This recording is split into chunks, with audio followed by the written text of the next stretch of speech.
As we begin our quality circle, let us start with a word prayer. Oh Lord, we give you thanks for this new morning. Thank you for the gift of another day. We gather together in your name as we look back into the history of our institution, particularly this morning, the Department of Radiology. Thank you, O Lord, for the ways that you have helped us to grow as a department over the years, establishing our services and training and research in different campuses. We thank you for the humble beginning, for all our teachers and mentors in the past, heads of the departments and units, and all who worked with us, O Lord, all the faculty and students, and our dear alumni who are serving in different parts of the world. Lord, we pray that you will continue to bless our efforts and show us the way for our future. Bless our time as we refresh our memories, and we pray that your presence will go with us. In Christ's precious name we pray. Amen. Thank you, Reverend Finney, and good morning, everyone. We celebrate 125 years of our vision and legacy of this great institution this year. As you all know, this heritage of CMC is rich and wide, and it has a history of many pioneering medical advancements. A single-bedded hospital in 1902 expanded to a 40-bedded hospital in 1924 to its present campus. And we did celebrate our 100 years of Vellore campus, centenary year of Vellore campus in 2024. And that's an important milestone in our history. And with great assurance, we can say that CMC has responded to changes in the healthcare without compromising its core values. So as part of this 125 years celebration, the Heritage Lecture Series gives each of our departments an opportunity to look into the history and the milestones. This year, the lecture series is hosted by the Department of Radiology, and whose founder is none other than the niece of Dr. Ida Scudder, Dr. Ida B. Scudder. And I invite the department to take it forward and hand over the mic to Dr. Elizabeth to moderate the session. Thank you. Good morning, everyone. It is indeed a privilege for the Division of Clinical Radiology to participate in the 13th lecture of the Heritage Series.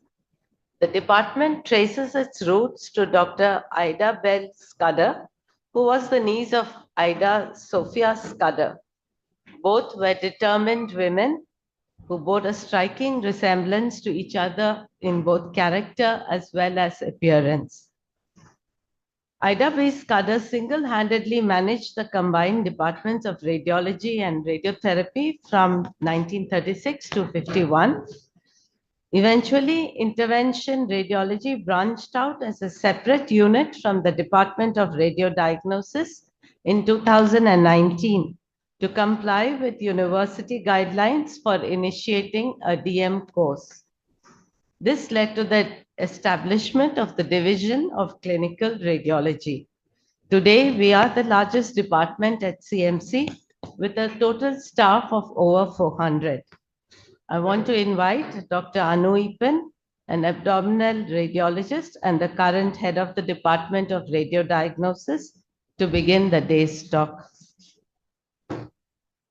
Good morning, friends. It is a privilege to be here for the heritage lecture from the Department of Clinical Radiology. So I am the first of 4 speakers, and I will speak on our journey and on whose shoulders we stand. So for the purpose of this talk, I have just divided the time in radiology into 4 or 5 time periods, which I will refer to as chapters. So we'll start with chapter 1, our founder. So as mentioned by Dr. Elizabeth just now, Dr. Ida Bell Scudder founded the Department of Radiology. She was born in 1900, and she was a niece of Dr. Ida Sophia Scudder. referred to often by her aunt as one grand girl. And this is a picture of the aunt and the niece. So Dr. Ida B, as she was often called, obtained her MD from the Women's College of Pennsylvania in 1928, earning the highest score in her class. But she was joined for a pediatric residency, but then she had to leave it when she was suddenly called to Vellore during a staff crisis in 1931. So Dr. Ida B arrived in CMC and became the Jill of all trades. So she did multiple things. She was the acting head of ENT while teaching anatomy. She also helped out in obstetrics, medicine, and pediatric departments. And she was keen to pursue pediatrics, but she was presented with a need and vision to create the Department of Radiology. And so the department in the town campus, it is actually at the site of the old children's hospital. You can see the plaque, the Ellen B. Scripps Children's Hospital. And this is one of our old CT scanners, which has now become a play instrument for children. So this is a gentle homage to the love for pediatrics that Dr. Ida B had, the love for children. So in 1932, she went for training. She trained in radiology, radiotherapy in US and in England, and she returned to India to establish the Department of Radiology.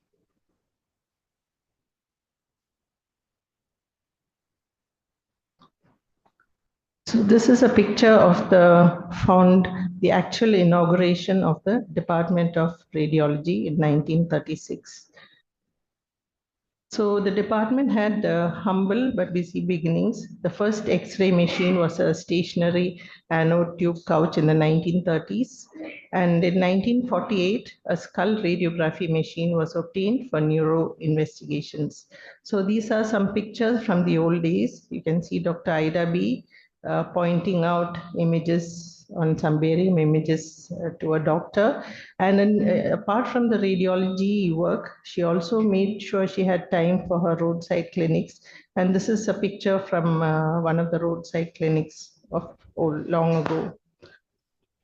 So once the department was founded, she then moved on entirely to the Department of Radiotherapy. So we come to the next chapter, the legacy passed on. So Dr. Donald Patterson took over in 1951 after completing his military assignments in Europe and a brief stint in China. And he was associate professor in the department for some time and then later professor. So he enjoyed teaching medical students, radiographers, and radiology graduates. So Dr. Patterson was head of department from 1951 to 1962. So during his time, the department was recognized for PG studies by the University of Madras. Radiographer training was recognized by the Society of Radiographers in London. And in 1964, Dr. Patterson handed over the department to Indian specialists and returned to England. And later he retired in New Zealand. He was the chairman of Friends of Vellore, New Zealand. He had revisited Vellore in 2000 during the centenary year. Some of us had the privilege to meet him. I remember I was a PG student. He was sitting with me during a plain film reporting session. So these are some of the old pictures of, with Dr. Patterson and his wife. So during this time was the first time the department acquired an image intensifier and TV. This was the first time in India. This is a picture of Dr. Alan Patridge using the image intensifier with a cine camera. So the next phase from 1962 to 1976 was when Dr. A.C. Johnson was in charge of the department. So this picture, you can see Dr. Ida B, Dr. Patterson, and with Dr. A.C. Johnson. So these are some images again during the time of A.C. Johnson. You can see plain film reporting which was the core of radiology at that time, was going on. This was the second image, was the first automatic film processor in CMC. It was in 1972. So again, more images from the time of Dr. A.C. Johnson, various parts of the department. Dr. A.C. Johnson in this lower picture with Periyar. So Dr. A.C. Johnson was HOD from 1962 to 1976. He was the first Indian head. He was very popular and enterprising and fondly remembered for many exciting events. There is one exciting video under his time, which he was very much involved in, which will be shared to you by Dr. Shyam. So the next chapter, where we progress from films gradually to cross-section imaging. So during this time period, there were three main people as heads of department. 1976 to 81, Dr. Beatrice Beulah, who had gone for specialized training in cross-section. Then 1981 to 1989 was Dr. Charles Boyer, and it was during his time that the first CT scanner was obtained. And 1989 to 92 was Dr. Ranjan Williams. So the first picture here is that of Dr. Charles Boer. So the decade between in the 1980s to early 90s. So we had the first whole body CT machine. This came in about 1982. And the first ultrasound machine also came around that time in the early 80s. So this first CT machine in CMC was the Delta 50, which came in 1982 during the time of Dr. Charles Boer, who was the head of department. These are some familiar persons who are working at it. Mr. Guna, our senior radiographer, who's now retired. So 1985 to 1992 saw further growth in the department, more staff, acquisition of better ultrasound machines, ultrasound guided procedures had started, and Dr. Ranjan Williams during his time was particularly had a passion for teaching, and he was the one who developed the Radiology Museum of films. At that time, we were not filmless, so we had a museum, and it was during Dr. Ranjan's time. Now, these are two people from the early days after whom we have some awards named. The person in the blue shirt is Dr. Thomas Koshi, and we have the undergraduate final year prize exam named after him. And the other person is Dr. Regati Gopal Reddy. We have the Best Outgoing Radiologist Prize for MD students, which is named after him. So the next chapter is the surge, where there was a further growth in the department. And during this time, we had three people whom we can all probably remember as our previous head of department. Well, the first was Dr. Margaret Washburn. She was HOD from 1992 to 1995. Dr. Eapen from 1995 to 2005. And then Dr. Rekha Cherian from 2005 to 2009. So Dr. Washburn came to Vellore in 1989 as a volunteer, and then later took over as head of department. During her time was the first mammography machine. CT had further made progress. We had started evaluating for HRCT, lung, etc. Tomography came into use. The new OPD X-ray services again was during her time. And it was during her time as head of department that we had the first, CMC had its first MRI machine, which was the Philips 0.5 Tesla gyroscan, which was inaugurated by our Vice President, Dr. K.R. Narayanan in 1995. These are some pictures from the old days, familiar people who took special interest to teach us, Dr. Shalini and various others.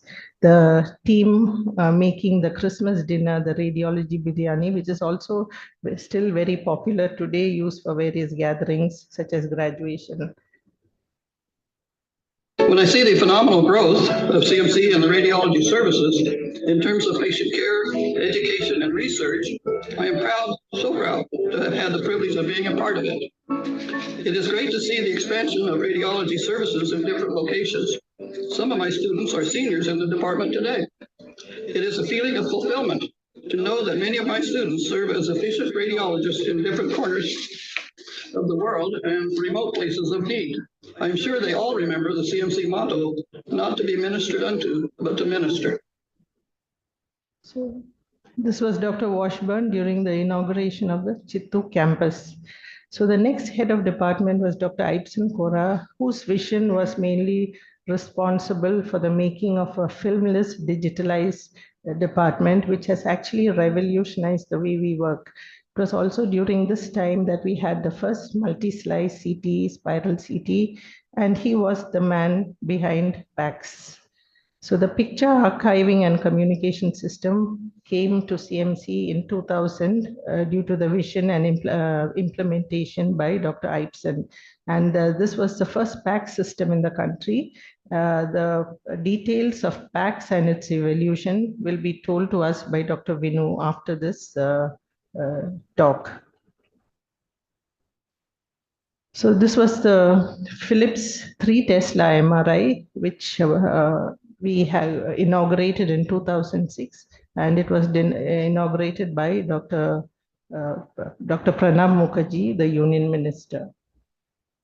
So from general radiology reporting to region-wise subspecialization happened in 2007 under the headship of Dr. Rekha. So these are some pictures of our different teams. Pediatric, neuro, chest, abdomen, musculoskeletal.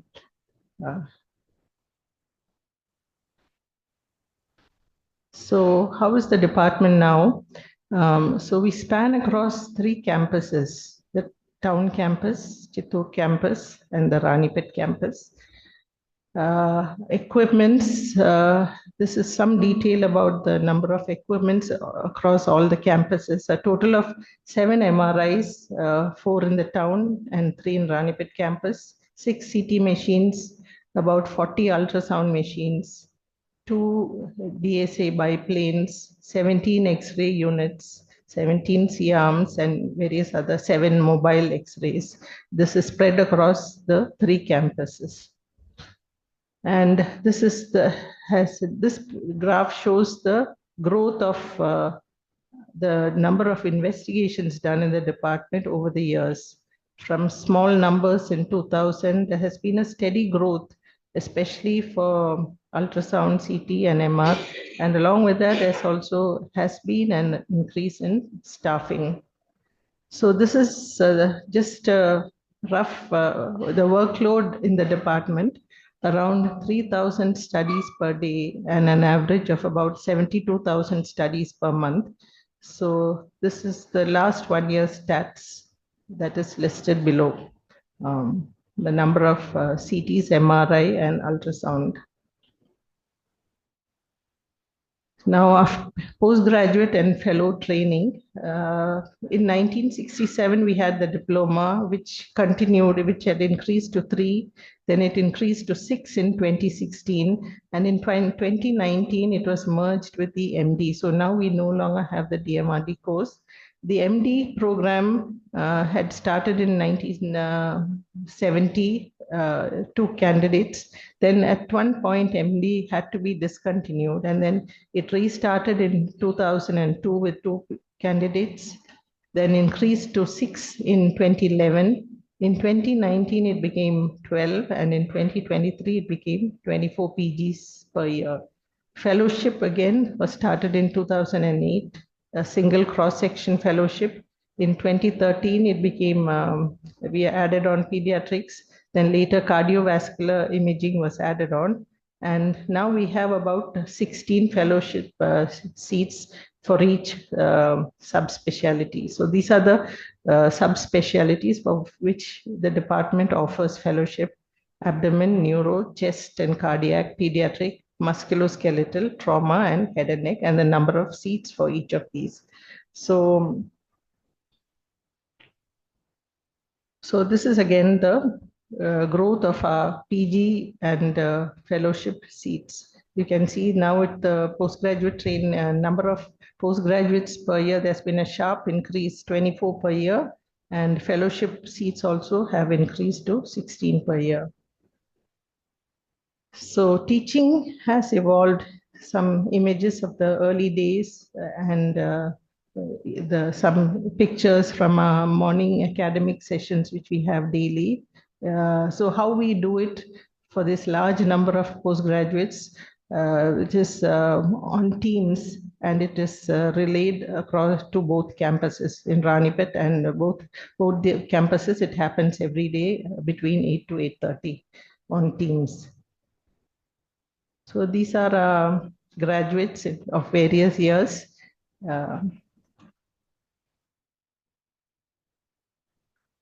These are some of the notable achievements of our senior faculty after specialty specialization. Many of them are office bearers in very prominent national radiology bodies, as you can see from this.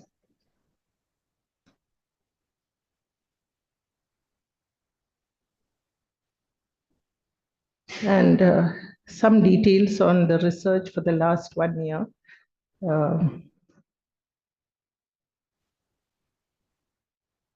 So what is our vision for the future?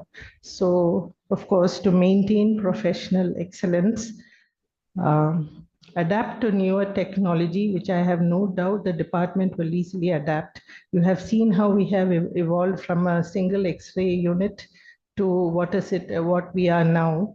And in future, I'm sure there's no doubt that the department will adapt to newer technology, incorporate AI to get the use of it, but ensure that AI will never become a master. And above all, probably this is the most important of all, preserve the high ethical standards and core values. I feel the need to say this because in this ever-changing world, there is a monetary sum attached to every radiology imaging that is done. And if we as a department can give to our PGs, our trainees, the core values, make them understand that with all the high technology that we have, at the center of it is a patient who has to be given a good deal and to refuse to compromise whatever be the pressures. If we can do it successfully for future generations, then I think we as a department would have succeeded. We would be worthy of the legacy that has been passed on to us, worthy of to stand on the shoulders of this great lady, Dr. Ida B., who made personal sacrifices to start the Department of Radiology. Thank you. Good morning. In the next few minutes, I'm going to talk about the evolution of PACS and IT in the radiology department.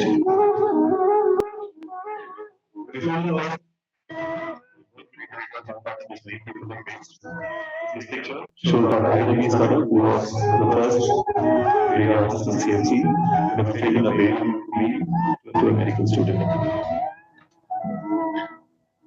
I had the privilege of visiting radiology as a medical student for my clinical in the early 90s. And I was so impressed with the tranquil ambience and the workflow and reporting in the department that I decided that I would take up radiology. Dr. Eapen was the head of department in the late 90s, and he had this wonderful idea of digitizing the entire radiology workflow. PACS as a concept was relatively new in the world at that time, and there were not many institutions that had installed PACS. Dr. Eapen applied for an ASHA grant for the PACS, and this grant was successful, and he obtained a grant in 1998. work on the PACS installation subsequently started. For those of you in the audience who might wonder what the big fuss on PACS is all about, let me put things in perspective. Mobile phones were invented in 1992, and this picture that you see with the phone on the top was the first mobile phone that came out into the market. We are talking of a time when mobile phones were big and clunky, and in 1998, the best phones that you could get in the market were the Nokia 6600, which had a keypad. No, we did not have mobile phones with smart displays and touch screens in those days. The Apple Mac looked like this in those days, and a regular PC had peripherals and accessories that you probably will not recognize. The PACS was installed in 2000, and as you can see, the computers were big and bulky. This was one of the first installations of PACS, not just in India, but in the entire Southeast Asia. Dr. Eapen tells me that there were a lot of challenges in installing PACS. A lot of people in the department and in the institution were skeptical whether this would work. Clinicians were not comfortable with the idea of viewing images on a monitor and were more comfortable with radiologists were also not computer savvy in those days, and Dr. Eapen tried to ease the transition of radiologists to PACS by installing typing tutors in computers in the department and encouraging radiologists to learn typing. Dictum rooms were used for typing reports because most radiologists were very slow at typing in those days. This was basically a small cassette player into which the report was recorded, and typists then transcribed these reports into text files. The early PACS had limited storage, and images were stored in a media called magneto-optical discs. These are not available anymore in the market. Because the storage was limited, some of the images were stored online and older images were stored offline. Offline images had to be fetched, and so if you wanted to view an image that was more than a few weeks old, you had to request the image to be made online, and a person in the radiology department server room would physically insert this magneto-optic disc into the jewel box that you see on the right, and then the image would be read and uploaded into PACS. This could take anywhere between 30 minutes to a few hours, depending on the number of images that are waiting to be uploaded. In 2003, we had another addition to the PACS reporting room, and that was a jukebox. And this was not a PACS jukebox, but a music jukebox. Over the years, the jukebox acquired a huge collection of music and was one of the first tools that many radiologists opened when they came to report each morning to work. In 2005, we had a PACS upgrade, and the main feature of the upgrade was a dual PACS server, which was configured in such a way that if one server failed, the other would continue to run and not disrupt the flow of work in PACS. In 2005, we had put in a request for air conditioning our PACS reporting room along with the renovation, but this was turned down because CMC had limitations in terms of power and most areas were not air conditioned. Dr. George Chandy, who was the then medical superintendent, came to the reporting room one hot summer night at around 2 a.m. in the morning to review a case, and he was surprised to see that the PACS reporting room was almost fully occupied and people were reporting, and that the room was quite warm compared to the outside from where he had just walked in, despite the windows being kept open to bring in some cool air. So he realized that this was not an ideal working condition, and he suggested that we reapply once again for air conditioning our PACS reporting room, and this was subsequently approved. During the renovation, we spent about 10 to 11 months sitting in the conference room. All of us sat together in a small crowded room reporting while the main PACS reporting room was renovated. In 2006, the renovations were finally complete and we moved to the new reporting room, and this reporting room was centrally air conditioned. We were the envy of many departments because this was one of the first reporting work areas that was air conditioned in the whole institution, and many of our colleagues were envious of our working conditions. In 2008, we enabled online ordering of requests. Prior to this, requests were written on paper, and with the help of chips, we could digitize all these requests and clinicians could order them directly online. However, we could completely stop paper requests only in 2017 because of logistical issues. In 2009, we did a PACS upgrade and we migrated from proprietary Sun servers with Spark chips and Linux or Unix operating systems to Windows servers which had Intel chips and were running on Windows. We also upgraded our storage from magneto-optic disks to hard disks and moved everything online. And so after this, every image was available online, every study was available, and clinicians could access any image or any report at any given time without having to fetch it or wait for the report. We also installed a radiology reporting information system for reports and for scheduling. And we also got our first voice recognition system for transcribing reports with this upgrade. In 2013, we got our first advanced 3D recon server, and that was a TeleRecon server. We did have recon servers prior to this, but these were workstations that were sited next to the CT and the MRI scanners, and radiologists had to physically go to these scanners to do the reconstructions. With the TeleRecon server, we could actually sit at our own workstations and do the reconstructions without having to move around. In 2014, as the department grew larger, we expanded our PACS reporting group and the extension was created. This was the old CT room that is adjacent to the original PACS reporting room. We also got a mini telephone exchange for radiology with additional telephone lines, so we could have more telephones for radiologists to access phone calls. In 2017, we migrated some of our storage to SSDs and hard disks. Solid state storages increased the speed of our storage retrieval and the PACS became a lot more faster.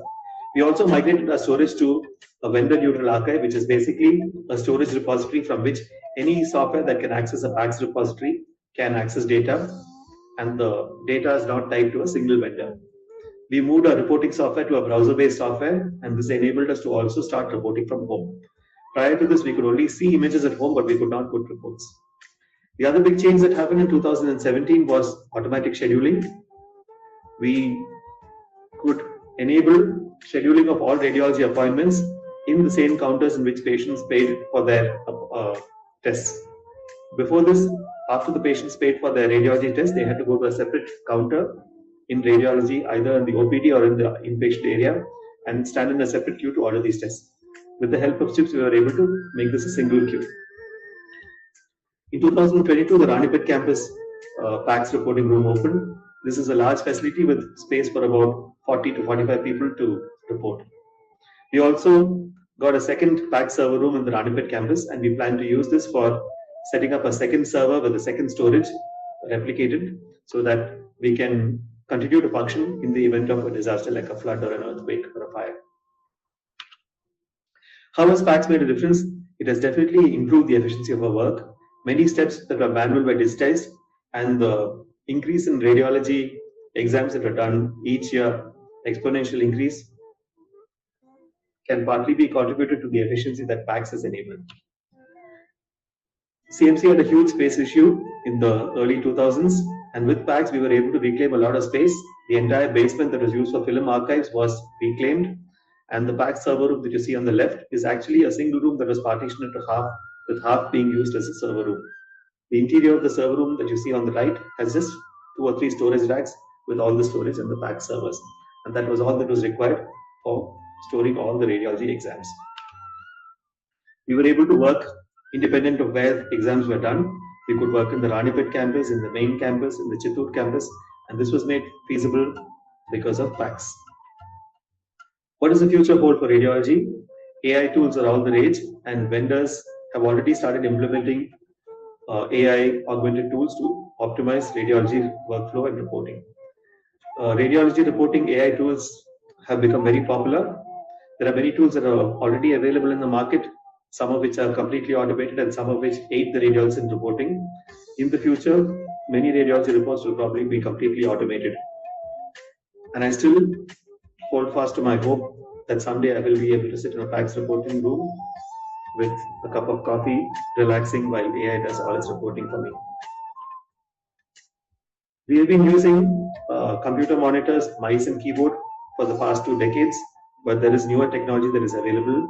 Virtual reality and augmented reality classes are the future. We learned to use computers in the early 2000s, and in the current decade, we've been trying to wrap our heads around artificial intelligence. In the next decade, we will probably be trying to learn what quantum computing is all about and how it is going to benefit radiology as a whole. Thank you. Shyam has had a long span of interventional radiology work and has started the field in the department. He will share his insights on the challenges of establishing this field in CMC. Thank you, Dr. Elizabeth. Good morning, everybody.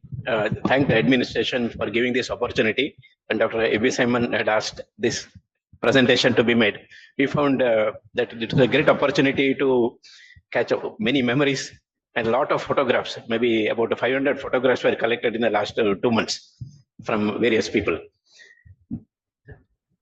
Some of you may be able to identify this location. This is in front of our office.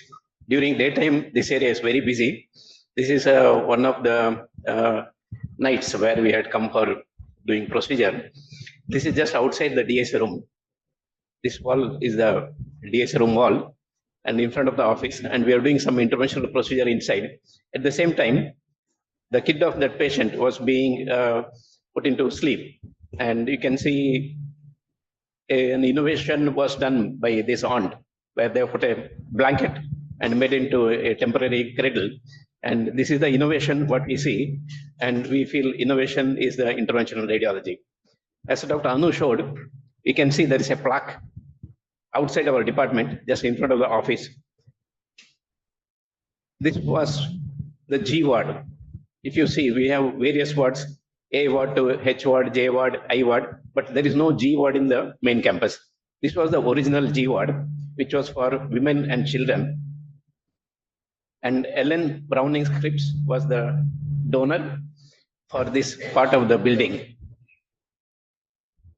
So this reorganization of our department, Division of Clinical Radiology into Department of Radiodiagnosis and Department of Interventional Radiology. These names were suggested by Dr. Sunil Chandy, because when we conduct a course, it has to be under the department.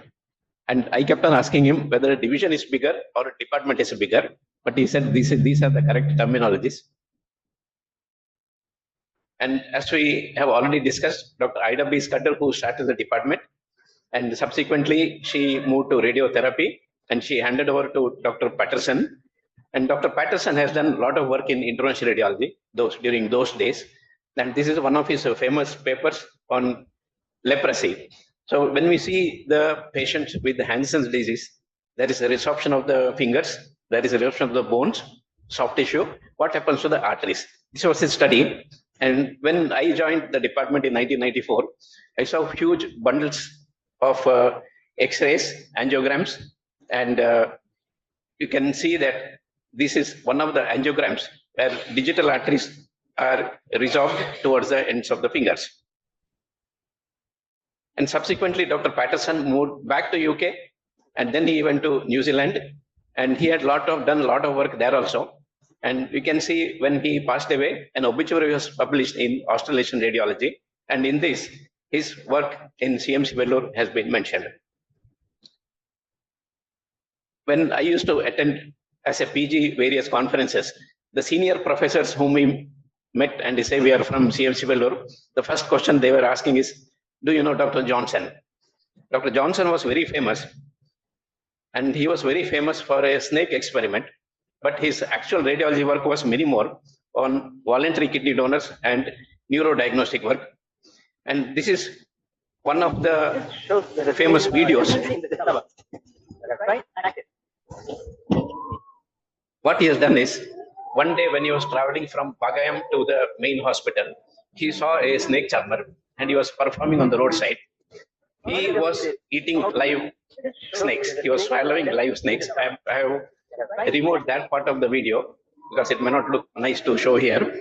And then after some time, he used to regurgitate these snakes. So Dr. Johnson brought that person in his car to the Department of Radiology. That time there was a fluoroscope unit for barium studies. So he took a syringe, made a thin paste of barium, and he made the snakes to swallow barium. After that, this man, he drank 1 liter of water, and the snakes were swallowed. And you can see how snakes were going inside the stomach. And subsequently, he regurgitated. So though this looks like an experiment, what he did, because of this, the department became very famous, and he had published it. And he was also friendly with many people. You can see many politicians, many film stars, and they all used to come for health checkup because of his contact to CMC Vellore. And I heard from senior people that these people used to come in the night, so that daytime they were not seen. And nighttime they used to come and have health checkup, and they used to go back. And in this particular picture, you can see the previous chief minister, Mr. Kamraj in the center, and Mr. Andrews, who was a senior staff in our department, and Mr. Dr. A.C. Johnson on the right side. Now, Mr. Johnson, who is working in our department, if you see the similarity in the name, and his name was kept particularly because of friendship between Mr. Andrews and Mr. Johnson, which I came to know day before yesterday. So I have put Mr. Johnson's photo also on the right side. Currently, he's working in interventional radiology. 1970s onwards, we used to do many angiograms, fluoroscopic guided drainages, fluoroscopic guided biopsies, even lung masses were being biopsied under X-ray guidance. And these were the services being given from CMC, and there are the only few centers in India who could provide these kind of services. Just to show how renal artery stenosis was detected on angiogram. And here you can see bone, soft tissue, everything.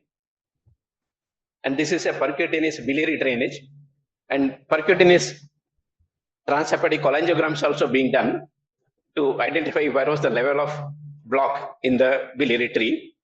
And this is another outdated procedure called splenopotogram, where the spleen was being punctured. And after spleen was punctured, contrast was injected, and we were able to see where the portal branches were. When Dr. Washburn came, she introduced mammography guided biopsies. And this is the old DSA room. And this was the type of angiogram room what we are having. The people who were doing angiograms, they were wearing sterile dresses, whereas all other people who were inside, they were with normal dresses. And you can see that there is an injector, and this injector was being connected to a catheter, and contrast was being injected. And one of the commonest indications for doing angiogram was voluntary kidney donor. How many renal arteries are there? Is only one renal artery, two renal arteries, or more than two renal arteries? So whichever side single renal artery is there, that is the kidney which is suitable for donation. So after injecting contrast, the images were being taken on a pile of films, and these films were loaded in a cassette. And as we are taking the runs, we used to get a sound, tadak, tadak, tadak, tadak, tadak, tadak. And this bundle was being taken to X-ray processing room, and X-rays were being processed there. And some of our senior radiographers, they will come back and show the films. And we used to mount these films on the view box, which are behind here. And sometimes they'll come and say, there was no exposure. Then we have to do that runs again and continue the angiogram. As I mentioned, the rooms were not very sterile. So this is one picture taken soon after the angiogram, just before going for coffee. And you can see one person volunteered to be on the X-ray table also. So this is the time we also realized smoking is injurious to health. Till then, smoking was very common in the department. After doing one angiogram, we used to go to the coffee room, and we see many people smoking there. So from there, we have changed, and you can see today all DSA rooms are of operation theater standard. We had several visitors, and by several visitors who are coming to the department, like Dr. Harold Metty. He's a senior professor from Mount Sinai School of Medicine, New York, and he stayed with us for about 3 months. Like this, there's a big list of visitors. In fact, Dr. Margaret Washburn also initially came as a RSNA visitor, and then she liked the place, and she came back and joined as an employee. And she was heading the department earlier as part of diagnostic radiology, when a radiotherapy department was parallelly growing. However, her degree was not recognized here because she was trained in the USA, and we have mutual recognition. So if our MD is recognized in USA and USA MD is recognized in India. Dr. Peter Kaur, who came with him, we started transjugular liver biopsy. These are the patients who could not undergo liver biopsy because of the ascites and deranged parameters. And the tips was done by Dr. Duncan Atlas, and Dr. Ruben Seben came from Australia, and Dr. Hemant, Dr. Tufel Patankar, and Dr. Blaise Baxter. These are the current adjunct faculty. After visiting, they continue to be adjunct faculty. And the list what I mentioned, only a few names what I could get, but there are many more people. We have people who have gone abroad, trained, and come back. Just to show what work is being done, a few examples. So this is a patient who came with the stroke. You can see the internal carotid artery is blocked here, and this is the thrombus what has been removed, and the flow in the middle cerebral artery has been restored. This is a patient with the nasopharyngeal cancer who could not undergo gastrostomy easily, and patient was being subjected to get gastrostomy with the help of DSA machine. This is a patient with superior vena cava syndrome, where there is a blockage of both innominate veins, and it is being recanalized. You can see the patient's eyes and dilated jugular veins before and after doing the procedure. We have a wide spectrum of procedures what are being offered, and this is a child who had severe pain in the leg due to a small lesion called osteoarthrioma, and that has been ablated. Following that, we don't want the patient to be weight bearing, and patient being taught how to walk with the crutches. Our infrastructure includes presence in both campuses. We provide 24/7 service, and our service has been expanded to outpatient and inpatient and several image guided procedures. This is the website what we see of various procedures being offered. And when I asked the AI, this shows a big list of procedures what are being done in our department. So this includes diagnostic services. Many are curative procedures. We also facilitate a proper cure. Let us say a patient who has got hepatocellular carcinoma, who is having otherwise not suitable to undergo surgery. We block, let us say, right side of the liver, allow the left lobe of the liver to grow, and subsequently patient can undergo right hepatectomy. And we also take care of post-operative bleeds, iatrogenic complications, and supportive management where a definitive treatment cannot be offered. Coming to training in IR, this was part of regular radiology postings, part of regular MD course for several years. And let us say a person comes for training after MD from elsewhere, has got postings throughout the department. Just before exiting, we used to give interventional radiology postings in the past. Subsequently, this has been turned into former fellowship training, which was 1 year in the beginning, subsequently changed it to 2 years, and it was recognized by the university. 2020 onwards, we have started DM program in interventional radiology. So we have several people who had undergone informal training, and they are practicing as interventional radiologists in different parts of the country and overseas. And we have number of people who have undergone formal trainings also. So these are some of the publications what we had, which have got very high citations, like outcome of bronchial artery embolization. What happens to the patient after we do bronchial artery embolization over a period of time? Is management of cerebral venous sinus thrombosis using mechanical balloon assisted thrombectomy. This is an out of the box technique where the procedure cost has been reduced to 1/3. Generally, it's being charged about 2 lakhs in many of the hospitals, whereas we are able to provide the same service for 50,000.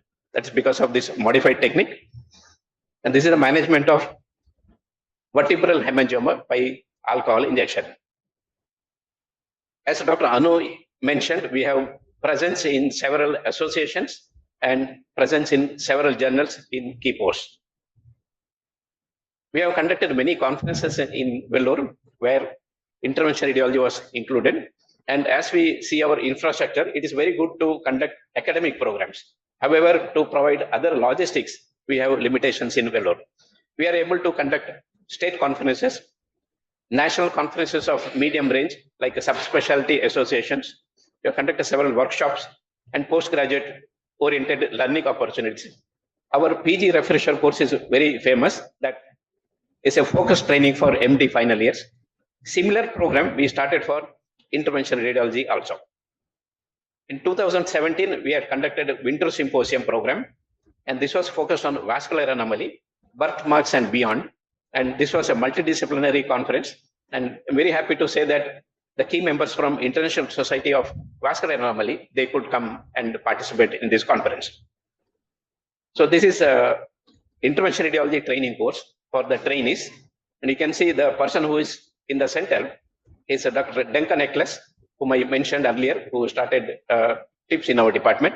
And these are all the participants. And this is a wonderful place to take a group photo in Ranipet campus. So we see cumulative contribution from many people. And many of them, they stayed for a short duration. If you see, they stayed for maybe 10 years, 5 years, maximum maybe 15 years. In between, there were gaps. Though there were no senior people at those time, the service continued because they have put foundation in such a way that at any point of time, service was not stopped for the patients. And we can see that there are many resignations, and I have not seen anybody physiologically retiring after I joined for in the last 30 years. So there is no official passing on the torch or last lecture, and the service is being continued. And the growth has happened in two aspects. One is as per demand. Let us say the hepatology department wants transjugular liver biopsy. We have learned that technique. And other parallel growth is looking at what other changes are happening elsewhere, and we try to provide the same service here. For example, osteoid osteoma, microwave ablation for these patients. So defining us, we are a team, and we always remain as part of a bigger team, and we participate in multidisciplinary team meeting, and we actively participate in contributing and decision making. We are always available, and we provide the service 24/7. So just to summarize, we provide imaging as well as intervention with care with the three components of service, education, and research. We have expanded the department both in terms of manpower and equipment. Over a period of time, several changes have happened. For example, the voluntary kidney donors who are undergoing angiogram, today they don't require such procedures at all, because this is more robustly provided by CT angios, whereas we started doing new procedures. And we had several visitors from overseas and vice versa. We have a good relation with several other departments. And over a period of time, we have transformed from clinical service to clinical department. And we have training opportunities, both for interventional radiology, full-time training, as well as IR training within MD radiology. And we have several research and publications, and we have presence in national and international level. Thank you for your kind attention. Shyam, for that presentation. The backbone of our radiology department has been the dedicated team of radiographers who ensure the smooth operation of all aspects of the department. I request that Mr. Nixon take us through the history of radiography, starting with Ms. Marshall. Good morning. I would like to just share a brief history of radiology in CMC, the radiographer's perspective. In 1936, the radiology department was established by Dr. I.W. Skada with the assistance of Ms. Treva Marshall, a trained radiographer. And in 1950, Mr. Williams, a resident from Vellore, received training to become a radiographer. Mr. Williams initially worked with Dr. I.W. in the capacity of a radiographer. However, he subsequently was reassigned to task typing reports. He continued to serve as a clerk typist and held the position of the department secretary until 1987. And I heard this from him because he was my neighbor. Slowly, the department grew, and in the mid-80s, this was the radiology team. You can see Mr. David Mrs. Rama Raghavan, Dr. Boyer, Mr. Andrews, Mr. Williams, Dr. Victor Raj, the senior physicist, and Dr. Bharati, who was taking care of the CT scanners. The radiology department needed to have a supervisor to take care of the functioning of the department, and there were multiple supervisors in the past. In 1986, Mr. Edwin Simon took charge from supervisor Mr. Mani, and he continued to be the supervisor until 2010. Mr. Edwin was taking care both of the clinical work and the academics. At present, we have an overall supervisor on a rotation basis, and there are supervisors for specific modalities such as OPD, CT, MRI, DSA, and the Ranipet campus.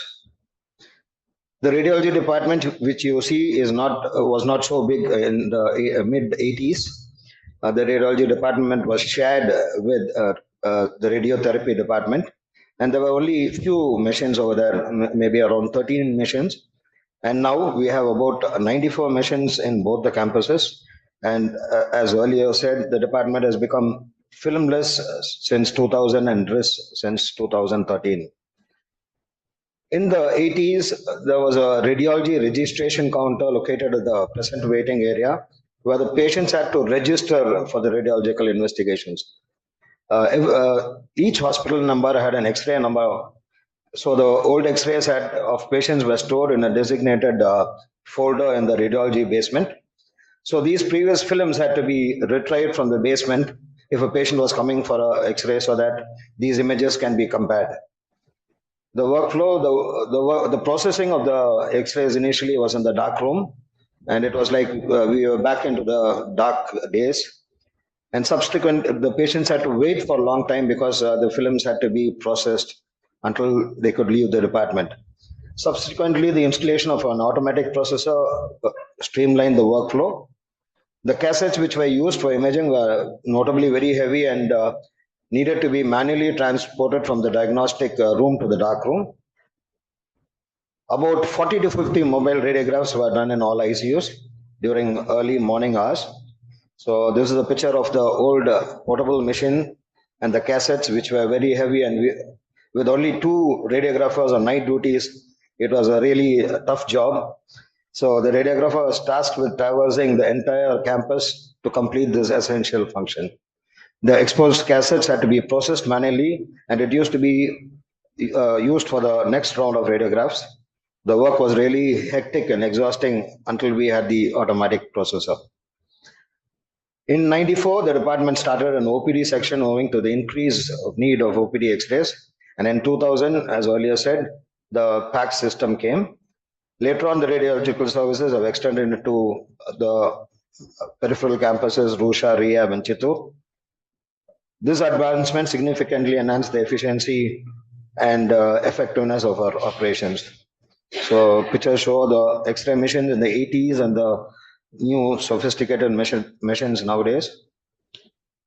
The old mammogram machine and the new mammography machine, which was installed last year. So moving on to the CT scanners in 1980s, as Dr. Anu had said, you had a very old CT scanner, and you can see one of our retired supervisor, Mr. Gunashekhar, doing the scan. And in the next picture, you can see the radiographers curiously watching what he is trying to do. So this was replaced by Siemens Tomatum DRH in the mid 80s. Out of the 15 radiographers in the department, only 4 or 5 of them were trained in the scanners. And I had the opportunity to join them in 1991. We had to work on split duties, and this is a picture of the inauguration of the Stomatum DR CT machine by the former director. And the person over there is Dr. Ora, who was a CT radiologist. And the picture down is Mr. Ravi Uday Kumar, who was trained in the CT scan. And later the picture which shows when I joined them. So the duty hours was CT were from 7 to 10 p.m. and after 10 we were called to perform emergency scans. The hospital ambulance used to pick us up from our residence for this work at odd jobs. Once the scans were done, we had to wait for the ambulance to take us back home. in the reception area. And if the ambulance doesn't turn up because of some other work, we had to spend the whole night sitting in the inquiry, catch the town bus, go back home, get ready and come back for the regular work the next day morning. And these scanners were very tough to work because there were long commands which we had to memorize. And every time you miss a full stop or a space or a semicolon, the machine wouldn't scan. So this scanner was replaced by another scanner in 2006. Currently, we have about 5 CT scanners and 80 trained radiographers who are working 24/7 on shift basis, and we perform approximately 210 scans, CT scans per day. Slowly, we moved on to a MRI scanner in 1995, a 0.5 Tesla machine. Mr. Ranganathan, Mr. Yogasundaram, and I had the privilege of being trained by Dr. Margaret Washburn and Dr. Eapen Kora and a few other engineers from the Philips company. We were able to only perform 3 to 4 cases because we had severe, intense physics MRI classes, which half of us did not understand. Half the time we did not understand. But we slowly started to increase the cases per day to 8. We got trained and we started training many more, allowing us to operate 24/7. Eventually, this machine was replaced by a Philips 3 Tesla machine. In 2005, we had a Siemens 1.5 Tesla machine which was installed. Two of us got trained in Madurai. Currently, there are about 7 scanners located on both the campuses. The case scheduling is conducted based on the types of scans, and patients who need general anesthesia are also scheduled on specific days. Presently, 75 technicians are trained, and approximately we're doing about 200 MRIs per day. Picture showing the multiple scanners and our senior radiographers performing this scan.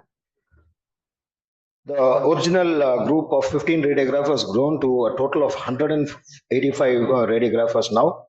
We work on 8-hour shift, and we are one of the largest radiology department in Asia.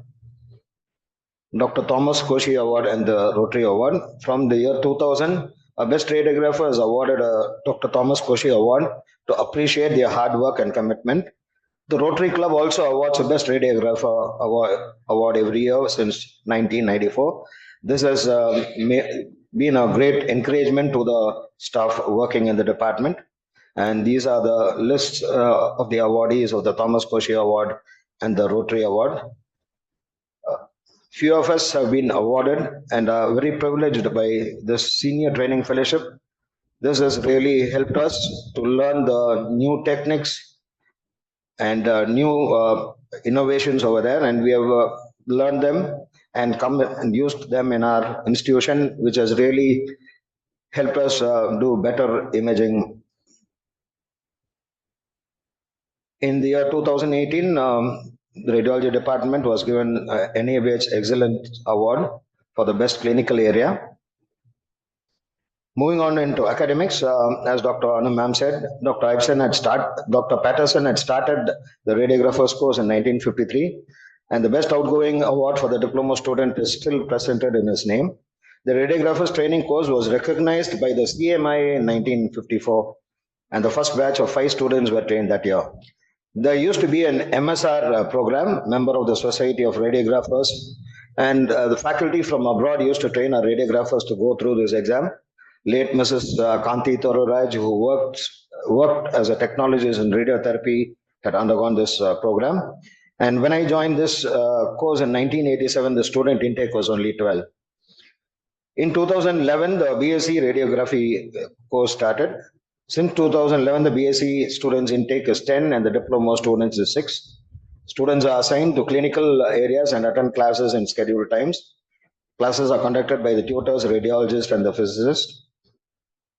Few of these classes are combined for students from radiology, radiotherapy, and nuclear medicine. The final year students receive hands-on training in modern imaging modalities, CT, DSA, and MRI.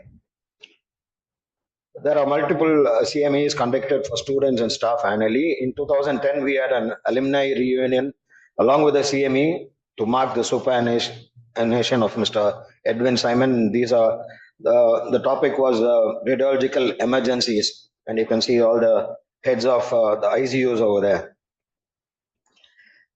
So many of our staff in the past and present attending CMEs and workshops.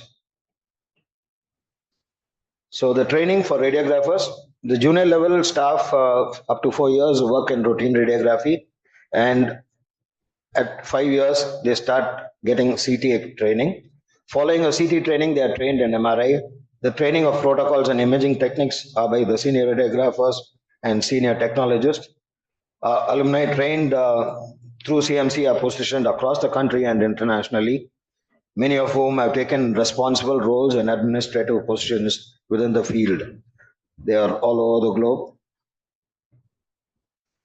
Higher education, few of our senior staff members pursued a BSc degree on a part-time basis. Few others have completed their degree program at other institutions prior to 2011. On completion of a UG, few pursue a PG in radiology, either in India or in the United Kingdom. Some have transitioned to alternative professions such as obtaining an MBA or an MHA, and a few have become system specialists or analysts in for various vendors. So these are the few extracurricular activities.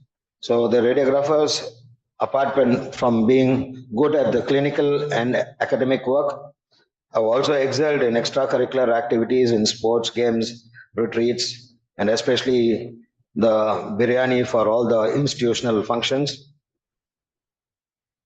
One thing that remains unchanged is the morning prayer in the radiology department, and this has kept us going on as a team. Our journey so far has been as a teamwork and patient care, continuing the committed work of our legends on whose shoulders we stand. Thank you. With that, we come to the end of this session. That was a wonderful trip down memory lane. The radiology department takes pride in its cutting-edge technology today. Our newest addition is the Siemens Solar MRI, which features AI technology and is one of its kind in India. And so our journey continues with the introduction of new equipment and new staff. I want to express my gratitude to everyone who has contributed to making this journey as well as this presentation a success. Thank you.